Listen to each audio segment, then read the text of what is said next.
السلام علیکم ورحمۃ اللہ وبرکاتہ۔ امید کرتا ہوں کہ آپ سب خیریت کے ساتھ ہوں گے، اللہ سے راضی ہوں گے اور اللہ کو راضی کرنے کی کوششوں میں مصروف ہوں گے۔ اور آپ کو یہ جان کر خوشی ہوگی کہ جو بندہ بھی اللہ رب العزت کو راضی کرنے کے لیے قدم بڑھاتا ہے تو اللہ بھی اس سے راضی ہوتا ہے۔ اس کو بے سہارا نہیں چھوڑا جاتا، اکیلا نہیں کیا جاتا، اس کی کمزوریوں کا مذاق نہیں اڑایا جاتا، بلکہ اس کی کمزوری میں اس کو یہ ریئلائز کروایا جاتا ہے کہ تم جس کی طرف قدم بڑھا رہے ہو وہ پہلے سے ہی تمہارے ساتھ ہے۔ تھوڑا سا ٹائم تھا میرے پاس، سوچا کہ آپ لوگوں سے بات کر لوں۔ وعلیکم السلام ورحمۃ اللہ وبرکاتہ۔ میں بالکل ٹھیک ٹھاک ہوں الحمدللہ، اللہ کا احسان ہے۔ اور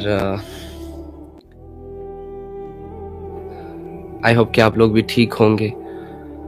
اور میں تو اس انسان کو بہت اچھا سمجھتا ہوں جو ایمان کی حالتوں میں ہوتا ہے۔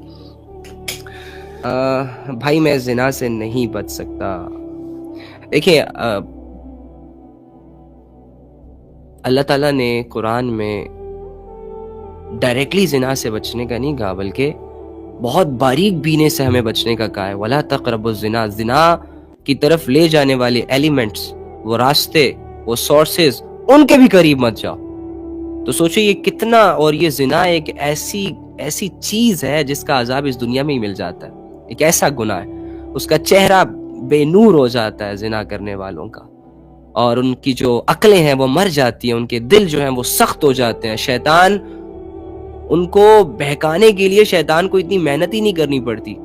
یہ جو ہوس کا نشہ ہے نا، یہ بہت بہت بہت زیادہ نقصان دہ ہے۔ تو اس سے اگر آپ یہ کہیں گے کہ میں بچ نہیں سکتا، میں یہ نہیں کر سکتا، میں وہ نہیں کر سکتا، تو ڈوڈ آپ اپنے آپ کو چینج کیسے کریں گے؟ ایک چیز سے بچنے کے لیے آپ کو اپنے اوپر کانفیڈنٹ ہونا چاہیے فرسٹ آف آل، کہ میں کر سکتا ہوں، آئی کین ڈو۔ بہت سارے لوگ کر رہے ہیں تو میں بھی کر سکتا ہوں۔ تبھی جا کے آپ ایک چیز کی طرف، ایک کام کی طرف، ایک سٹرگل کی طرف قدم بڑھائیں گے۔ جب آپ اپنے آپ کو شروع سے ہی ڈی موٹیویٹ کریں گے تو ساری عمر یہ کہتے رہیں گے زبانوں سے کہ میں نہیں بچ سکتا، میں نہیں بچ سکتا، اور واقعی آپ نہیں بچیں گے۔ یہی تو آپ کی کمزوری ہے۔ میں آپ کو کہتا ہوں کہ ایک مسلمان کے لیے اللہ کی عبادتوں میں یہ کہنا کہ میں نہیں کر سکتا، میں نہیں بچ سکتا، مجھ سے نہیں ہوتا، یہ اس کے لیے کینسر ہے۔ ان الفاظ کو اپنی زندگی سے نکال دیں، بھول جائیں، تم سب کچھ کر سکتے ہو۔ زیادہ سے زیادہ کیا ہوگا؟ ناکام ہو جاؤ گے، 5 دفعہ ناکام ہو جاؤ گے، 10 دفعہ شکست ہو جائے گی تمہیں، ایٹ دی اینڈ تمہاری جیت ہوگی۔ اللہ رب العزت فرما رہے ہیں کہ انسان کے لیے وہی سب کچھ ہے جس کی وہ محنت کرتا ہے۔ سو ہاؤ کوڈ یو سے دیٹ کہ میں نہیں کر سکتا، مجھ سے نہیں ہوتا؟ تم ایک مسلمان ہو، تم دنیا فتح کرنے آئے ہو، تم یہ نہیں کہہ سکتے مجھ سے میرا نفس فتح نہیں ہو رہا، مجھ سے میرا شعور فتح نہیں ہو رہا، مجھ سے میرا اپنا آپ نہیں فتح ہو رہا، مجھے اپنے اوپر کنٹرول نہیں رہا۔ یہ نہیں کہا جا سکتا۔ اگر مسلمان ہو، اللہ کو مانتے ہو، کمزور ایمان والے بھی ہو، تمہارے ساتھ یہ کمزوری والے الفاظ سوٹ نہیں کرتے۔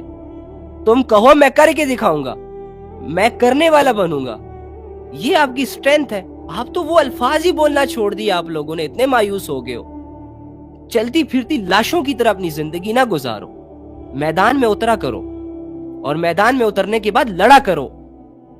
بھلے تم ہارو، بھلے تم 10 دفعہ گرو، لیکن لڑنے کے قابل رکھو خود کو۔ یہ مت کہا کرو کہ مجھ سے نہیں ہوگا، ایسے نہ کرو۔ کر سکتے ہو، تم سب کچھ کر سکتے ہو۔ جو انسان گناہ کر سکتا ہے وہ انسان یہ نہیں کہہ سکتا کہ میں نیکیاں نہیں کر سکتا۔ گناہوں کے، جو انسان گناہوں میں آگے جا سکتا ہے، ڈیلی بیسس پہ ایک کی گناہ بار بار کر سکتا ہے، اور یہ جاننے کے باوجود کہ یہ گناہ اسے کوئی فائدہ نہیں دے رہے، الٹا برباد کر رہے ہیں، تو وہ انسان یہ نہیں کہہ سکتا کہ میں نیکیاں نہیں کر سکتا، مجھ سے اللہ کی عبادت نہیں ہوتی۔ مشکل ہے، کیونکہ نیکیوں کے معاملے میں اللہ رب العزت کی مدد آپ کے ساتھ شامل ہوتی ہے۔ فرشتے آپ کو اپریشیٹ کر رہے ہوتے ہیں، آپ کا ضمیر آپ کو دلاسا دے رہا ہوتا ہے کہ بردر تو ٹھیک ہے، کسی قسم کا خوف نہیں ہوتا، کسی قسم کا کوئی ڈر نہیں ہوتا۔ تو پھر ایک انسان جو ہر طرف سے پاورفل ہو جائے ایک کام کو کرنے سے پہلے، یعنی اللہ کی مدد جس کام میں شامل ہو جائے، جس عمل میں شامل ہو جائے، جس سوچ میں شامل ہو جائے، وہ کرنے والا، وہ انسان یہ کیسے کہہ سکتا ہے کہ مجھ سے نہیں ہوگا، مجھ سے نہیں، میں نہیں کر سکتا؟ حالانکہ گناہوں کے معاملے میں اس کی یہ سوچ ہے کہ، اس کی یہ پوزیشن ہے کہ اللہ بھی ساتھ نہیں ہوتا۔ گناہوں کے معاملے میں اللہ کی مدد ہٹ جاتی ہے، انسان کا ضمیر اندر سے اس کو ڈرا رہا ہوتا ہے کہ بھائی دیکھ لے گا کوئی، ذلیل ہو جائے گا, رسوا ہو جائے گا, ایکسپوز ہو جائے گا. لوگوں سے بھی اسے چھپنا پڑتا ہے, کسی خاص جگہ پہ جا کر چوروں کی طرح گندگی میں منہ مار کر اپنی لذتوں کو اویل کرنا پڑتا ہے.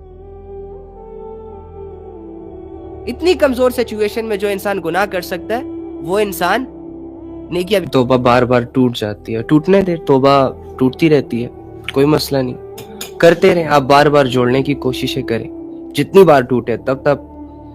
اب دیکھیں نا, ہماری جو منزل ہے وہ اللہ ہے, اور ہمارا جو شیطان ہے وہ ہمارا جو دشمن ہے وہ نفس اور شیطان ہے.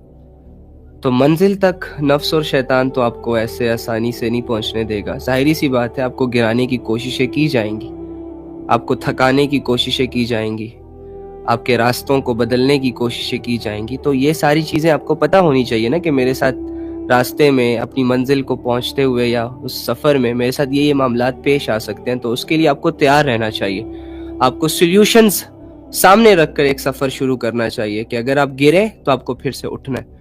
تو کوئی بات نہیں, نوٹ اے بگ ایشو. بھائی میرے لیے دعا کرنا کہ مجھے اللہ گناہوں سے بچائے. میں توبہ کرتی ہوں, پھر گناہ ہو جاتا ہے, پھر توبہ کرتی ہوں, پھر گناہ ہو جاتا ہے.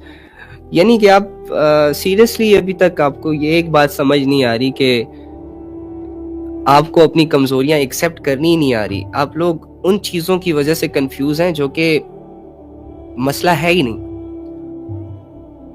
مطلب کیا کہوں میں اس بارے میں, کتنی ڈیٹیل سے میں بتا چکا ہوں آپ کو کہ یہ کہنا کہ میں گناہوں سے نہیں بچ پا رہا یا نہیں بچ پا رہی, یہ بہت چھوٹی بات ہے.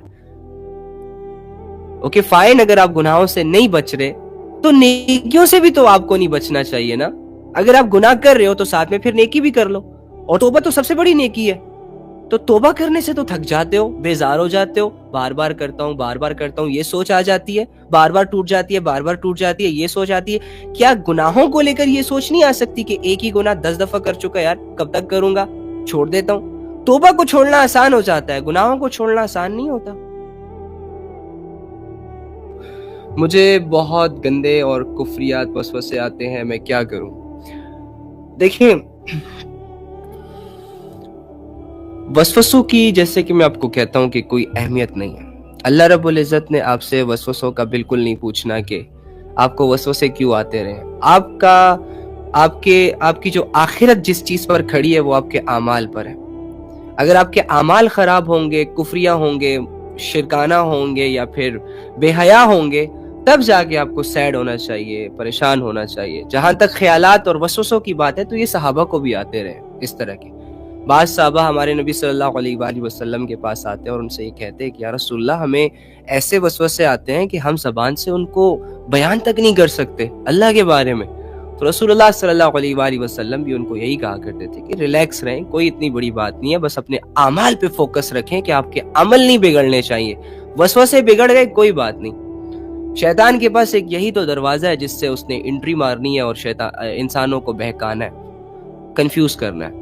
تو اگر آپ اس چیز کو ایکسیپٹ کر لیں کہ شیطان نے مجھے آنا ہے, ڈسٹرب کرنا ہے, اور میں نے نہیں ڈسٹرب ہونا, پہلے سے تیار رہیں, تو انشاءاللہ آپ کو یہ وسوسے آنا بند ہو جائیں گے. اچھا میری ایک بات یاد رکھیں, وسوسے آپ کو تبھی تک آتے ہیں جب تک آپ پریشان ہوتے ہیں وسوسوں کو لے کر.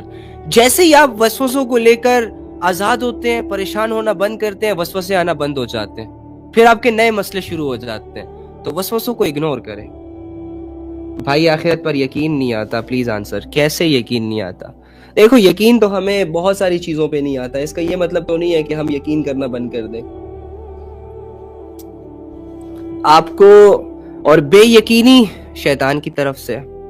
آپ مسلمان ہیں, اگر آپ کو آخرت پر یقین نہ آتا تو آپ آخرت کو لے کر اتنے کنفیوز بھی تو نہ ہوتے. یقین نہ آتا تو آپ وہی کرتے جو بے یقین, جن کو یقین نہیں ہوتا اور وہ کرتے ہیں, کفر کی طرف چلے جاتے, شرک کر لیتے.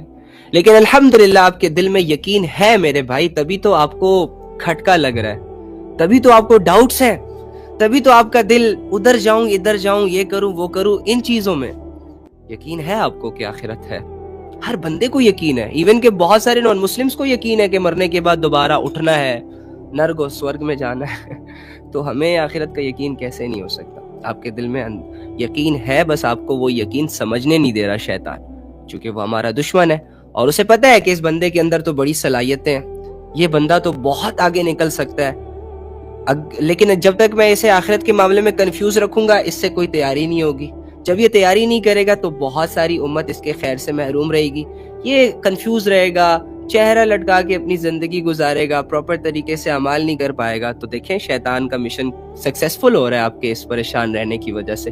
لیکن اگر آج ہی آپ اپنے آپ کو یہ سمجھائیں کہ نہیں بھائی آخرت ہے, میری باپ کو یقین ہے, میری ماں کو یقین ہے, میرے بھائی کو یقین ہے, میرے جیسے کتنے نوجوانوں کو یقین ہے, سارے مسلمانوں کو یقین ہے, تو میں کیوں ڈاؤٹ میں رہوں, تو انشاءاللہ سب ٹھیک ہو جائے گا.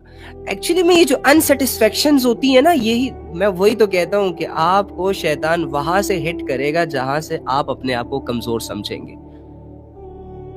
آخرت کے یقین کے معاملے میں اب بہت سارے ایسے مسلمان ہیں کہ ان کو کوئی ڈاؤٹ نہیں ہے. اب شیطان کبھی بھی آخرت کے یقین کو لے کر ان کو پریشان نہیں کرے گا, لیکن چونکہ آپ نے اپنی کمزوری یہ شو کروائی کہ مجھے آخرت کے بارے میں ڈاؤٹس ہے, تو شیطان آتا ہے روزانہ آپ کو کنفیوز کر کے چلا جاتا ہے, اور آپ سے وہ اعمال جو آپ پر فرض ہے وہ آپ سے اسکپ ہو جاتے ہیں, آپ پریشان رہتے ہیں. جس کی مینٹل ہیلتھ ویک ہو جاتی ہے وہ کنفیوز ہو جاتا ہے, وہ باقاعدہ کسی چیز پہ بھی فوکس نہیں کر پاتا میری جان.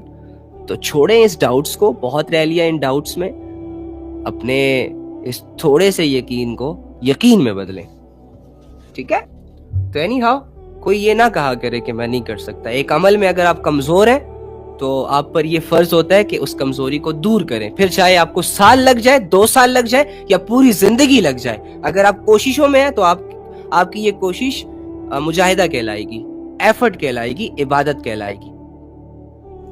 یہ کہہ کر کہ یار مجھ سے نہیں ہوتا, اپنے آپ کو ڈی موٹیویٹ کرتے ہیں آپ لوگ. چھوڑیں یار, کب تک یہ فیک زندگی, فیک سٹف, فیک خیالات کی عجیب. اٹھیں, قدم بڑھائیں. نہیں ہوتا, نہیں کر سکتا, یہ حل نہیں ہے, حل کی طرف آئیں.